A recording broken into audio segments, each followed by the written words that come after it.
अगर रशीद कल जश्न आज़ादी भरपूर तरीक़े सां सखर में तोड़े जो सखर जे आस पास जे इलाइक़नि में आई मज़े जी ॻाल्हि कचे में बि मल्हायो वियो, इन बाबति छा चवणु चाहींदो? हिन ॻाल्हि इहा आहे त पहिरियों सभा जी ॻाल्हि करे वई त पूरे मुल्क त छा पर सखर जे अंदरि जेको ही ॿारनि नंढनि वॾनि स्कूलनि में जोशो ख़रोश इहो त हर साल मल्हायो वेंदो आहे। पर हाणे जेके गुज़िरियल ॾींहं 14 अगस्त जे हवाले सां हिकिड़ो सखर जे अंदरि हिकिड़ो नए दौर जो हिकिड़ो आगाज़ जेको थियो आहे, नओं दौर जेके चइजे न, जीअं कंहिं शइ जी फाउंडेशन रखिजे। जीअं पाण 1947 में पाकिस्तान जी आज़ादी जी अॻु ॻाल्हि कईसीं, वरी हुनजो असां बुनियादु विधोसीं, अॼु हुनजी ख़ुशी मल्हायूं था। अहिड़े ई तौर ते असां वटि जेका कचे जी सूरत हाल आहे, ख़ासि करे जेके असां पनियाकिल जी ॻाल्हि कयूं, जिते कल्ह गुज़िरियल ॾींहुं 14 अगस्त ते हिकिड़ो कचे वारो इलाइक़ो आहे, हिकिड़ो दहशत जो इलाइक़ो बणियल आहे। ऐं उते जेके शाम जो को माण्हू सफ़र लाइ कोन वेंदो, भाॼी बुती वठण लाइ माण्हू कोन निकिरंदा, इलाइक़े जा माण्हू ऐं सिर्फ़ु उते हिरासियल हूंदा ऐं ॿुधंदा हुया त 14 अगस्त जो ॾियारो मल्हायो वञे पियो ऐं टीवी ते ऐं सोशल मीडिया ऐं पैगाम ज़रिए, पर ॿाहिरि हू कोन निकिरंदा हुया। पर सिंध हुकूमत जो हिकिड़ो वॾो हिकिड़ो जेको इक़दाम कल्ह जेकी शुरूआति कई आहे, नए दौर जो जेको आगाज़ कयो वियो आहे, उन कचे में जिते धाड़ेल कल्चर हुजे, उन कचे में जिते ख़ौफ़ हिरास हुजे ऐं माण्हू घरनि खां ॿाहिरि न निकिरंदा न हुजनि, त सदर आसिफ़ ज़रदारी जी हुकूमत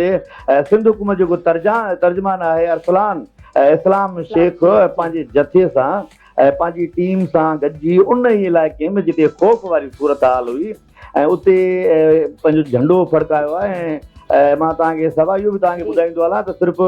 झंडे फड़काइण ताईं ॻाल्हि न हुई, उते हिकिड़ी वॾी हिकिड़ी तक़रीब रखी वई हुई, स्टेज खे सजायो वियो हुयो। उन स्टेज ते सिर्फ़ु सजाइण ताईं ॻाल्हि न आहे, पर उन इलाइक़नि में मां ईअं सम्झां थो त लॻभॻि हज़ारनि जे तादाद में ऐं उहे नंढा वॾा पोका पड़ा जेके ॿार आहिनि उहे उन प्रोग्राम में शामिलु थिया। ॼण त उतां जे माण्हुनि में हिकिड़ो उत्साह अची वियो त ही जेके प्रोग्राम जेके असीं सखर में ॾिसंदासीं, कराची में ॾिसंदासीं ऐं अहिड़े क़िस्म जा प्रोग्राम अॼु असांजे हिन पनियाकिल जे उन ख़ौफ़ वरतल इलाइक़े में जेके मल्हाया वञनि पिया, जिते साज़ राग रंग ऐं उते उन्हनि सिर्फ़ु हिकिड़ो मैसेज ॾिनो त ही जेको प्रोग्राम सिर्फ़ु प्रोग्राम त न आहे, पर असां हिन कचे जे अंदरि हिकिड़ो नओं जेको आहे हिकिड़ो अमुन जो हिकिड़ो बुनियादु रखण लाइ शुरूआति कयूं। मां तव्हांखे इहो बि ॿुधायां त अमजद साहिब त अरसलान इस्लाम शेख जेके उतां जे माण्हुनि खे जेको पैगाम ॾिनो त ही प्रोग्राम सिर्फ़ु प्रोग्राम न आहे, पर असां अॼु खां पोइ न हूअं बि हुकूमत जो हिन सां साथ रहियो ई आहे, त पाण खे तव्हां अकेलो कॾहिं बि न सम्झो। यानी हुननि खे इन जश्न आज़ादी जे ॾियारे ते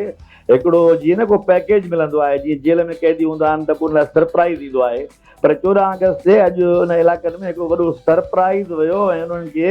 उत्साह बि मिलियो ऐं उन्हनि जी हिमत अफ़ज़ाई बि थी त हुननि खे चयो त पाण खे तव्हां अकेलो कोन सम्झो, असीं तव्हां सां सिंध गवर्नमेंट पाकिस्तान पीपल्स पार्टी आसिफ़ अली ज़रदारी हितां जा चूंडियल नुमाइंदा तव्हां सां गॾु आहिनि। उन्हनि खां पोइ उतां जे माण्हुनि जेके अहिड़ियूं ख़ुशियूं मल्हायूं आहिनि ऐं पाकिस्तान ज़िंदाबाद जा नारा आया आहिनि, त वॾो हिकिड़ो पनियाकिल जे कचे में जीअं पाण सवेर ॻाल्हि कईसूं त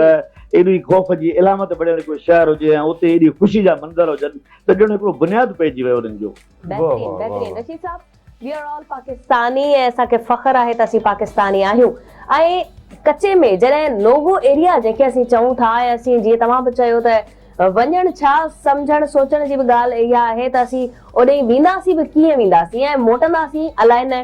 इन नोगो एरिया में अगरि अहिड़ियूं सेलिब्रेशन जीअं जश्न आज़ादी जी सेलिब्रेशन थी आहे, ॿियूं सेलिब्रेशन जीअं हाणे असां वटि ईद मिलादुन नबी अचण वारी आहे ऐं ॿियूं के ईदूं अचण वारियूं आहिनि, अहिड़ियूं सेलिब्रेशन अगरि थींदियूं रहनि, छा सम्झो पिया त कीअं माइंड सेट थींदा, कीअं असांजो कॉन्सेप्ट क्लियर थींदो इन्हनि इलाइक़नि जे हवाले सां? सभा मां सवेर इहा ई ॻाल्हि करे वियुमि त जेकी मीर जेको अरसलान इस्लाम शेख आहे, उन सिर्फ़ु जेकी इहा ॻाल्हि कई त ही कचे जेको दौर आगाज़ करे आया आहियूं, माना शुरूआत आहे जी। शुरूआती तौर ते 14 अगस्त खां थी न पंहिंजी हाणे अहिड़े क़िस्म जा प्रोग्राम ऐं बिल्कुलु ऐं तव्हां जेका हीअ ॻाल्हि जेका साम्हूं आंदी आहे त यकीनन अरसलान सलाम शेख या सिंध गवर्नमेंट इहो मैसेज ज़रूरु ॿुधंदी जेकॾहिं उन्हनि जे ख़्याल में इहा शइ न हूंदी पर इहा सुठी निशानदेही तव्हां कई आहे त अहिड़ा प्रोग्राम यकीनन थींदा पर मूंखे यकीन आहे त सरकार जेका इन तरफ़ वई आहे त हीअ सिर्फ़ु 14 अगस्त न पर सेलिब्रेशन अहिड़ा जेके बि प्रोग्राम ईंदा न में ईद मिलादुल नबी हुजे अवां ॿुधो पिया जी। रशीद जामणो साहिब जी ही रिपोर्ट आहे हू रिपोर्ट कनि पिया कल्ह जी सूरत हाल बाबति तव्हांखे आगाह कनि पिया असांखे आगाह कनि पिया असीं जल्द उन्हनि खे वरी रिकनेक्ट कंदासीं सिग्नल जे करे पंहिंजी ॻाल्हि कट थी वई आहे पर पाण जिते ॻाल्हि कईसीं पए जी जी रशीद साहब कंटिन्यू कयो तव्हां। ॻाल्हि कईसीं पए रशीद जामणो साहिब सां जी रशीद साहिब छा चवणु चाहींदा हा इन दफ़ा इहा ॻाल्हि पाण कईसूं त कचे जे अंदरि जेका ख़ौफ़ वारी सूरत हाल हुई त हिन वक़्तु माण्हुनि में हीअं सम्झो त हिकिड़ो बिल्कुलु ठीकु अच्छा रशीद साहिब हिकिड़ी ॻाल्हि ॿुधाइजो त जीअं पाण सकाफ़त जो ॾींहुं मल्हाईंदा आहियूं तयारी कंदा आहियूं जोशो ख़रोश सां हिक ॿिए सां भाकुर पाईंदा आहियूं ख़ुशियुनि जे उन्हनि लम्हनि खे उन्हनि पलनि खे यादगिरीअ में कैमरा जी अख में समाईंदा आहियूं कल्ह बि साॻी रीति अवां जोश ऐं जज़्बो ॾिठो पए माण्हुनि जा छा तासरात हुया हा इंशाअल्लाह मां इहो ॻाल्हि ॿुधायां त माण्हुनि जा तासरात पाकिस्तान जी कुझु शयूं अंदरि जे माण्हुनि में हिकिड़ियूं अंदरुनि तुर हूंदियूं आहिनि ठीकु आहे न कल्ह जेका कैफ़ियत हुई ईअं सम्झो त माण्हुनि में एॾो कुझु जज़्बो हुयो सालनि खां अहिड़े क़िस्म जो को प्रोग्राम न थियो हुयो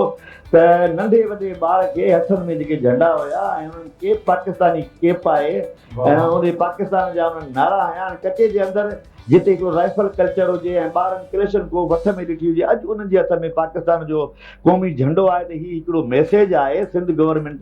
जे तावन सां उन्हनि में वॾी ख़ुशहाली आहे